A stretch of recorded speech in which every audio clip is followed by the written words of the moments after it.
Microsoft layoffs hit ZeniMax hard as new filing reveals nearly 400 jobs eliminated.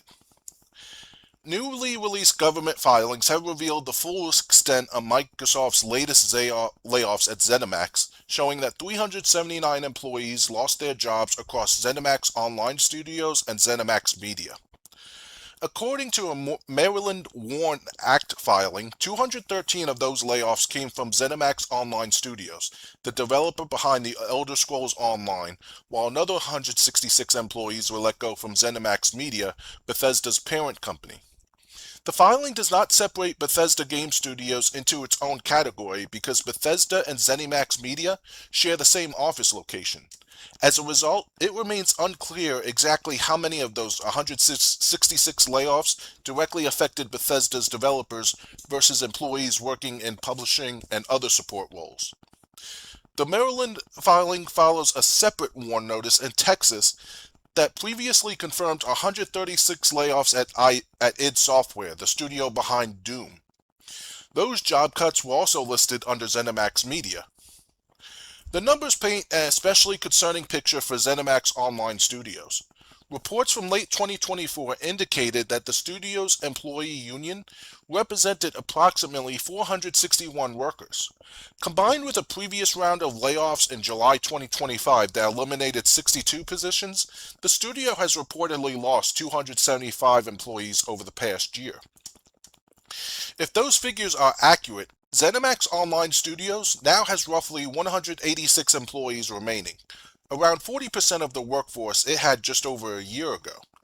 That represents a reduction of approximately 60% of the studio's staff in a relatively short period. The scale of the cuts has surprised many within the gaming community, particularly because The Elder Scrolls Online has long been viewed as one of Bethesda's most successful live service titles. A LinkedIn profile from former ESO UX lead Gary Boudreau, shared online in 2024 before being edited, claimed the MMO had generated roughly $15 million in monthly revenue for more than a decade.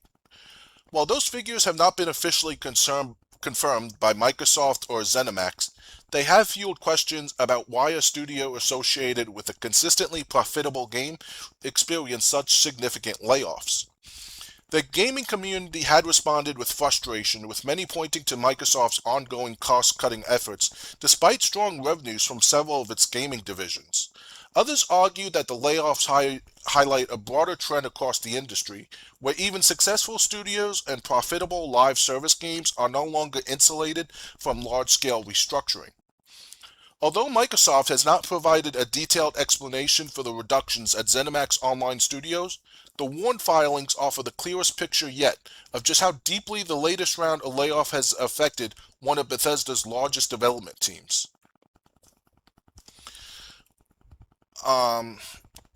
And with that, I have to say, are you really surprised that this was coming?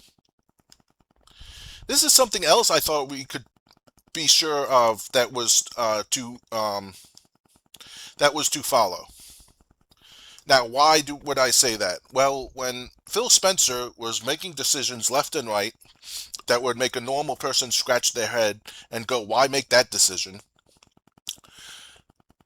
He was losing money left and right for Xbox. So to have so you have Phil Spencer making decisions that no sane person would make. I called him out many times on when me and Dr. Games 101 did this podcast together. Some of the clips are still up there about how I criticized Phil Spencer, rightfully so. And like I said, I don't know what took Phil Spencer's bosses uh, so long to remove him from what he was doing. Phil Spencer,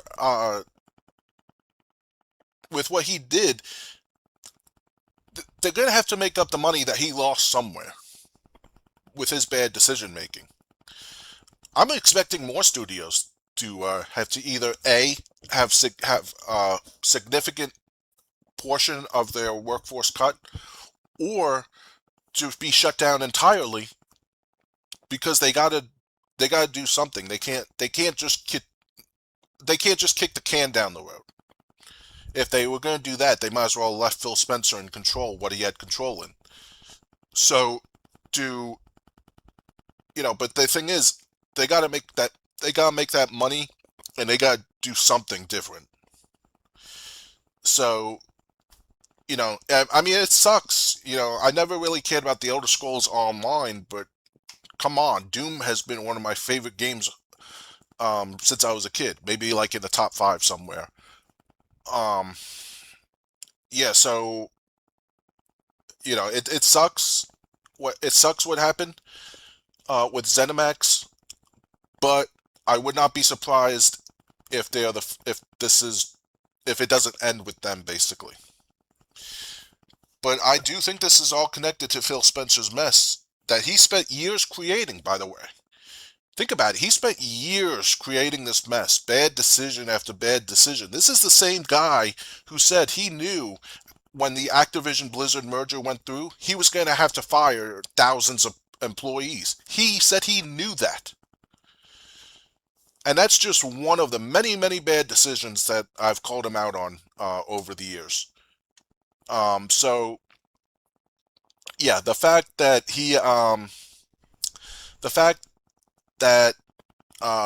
Microsoft has to shut down studios now. What did you expect them to do? Just keep losing money at the same rate? Like I said, it sucks, but Xbox itself might need to restructure almost entirely, or a significant portion of Xbox might need to restructure to undo this damage. So it sucks what happened to ZeniMax. It sucks what's happening to Bethesda. But at the same time, um, it was the former guy in charge that set these events in motion to happen later on. So, it sucks, but I would not be surprised if this leads to more in the near future.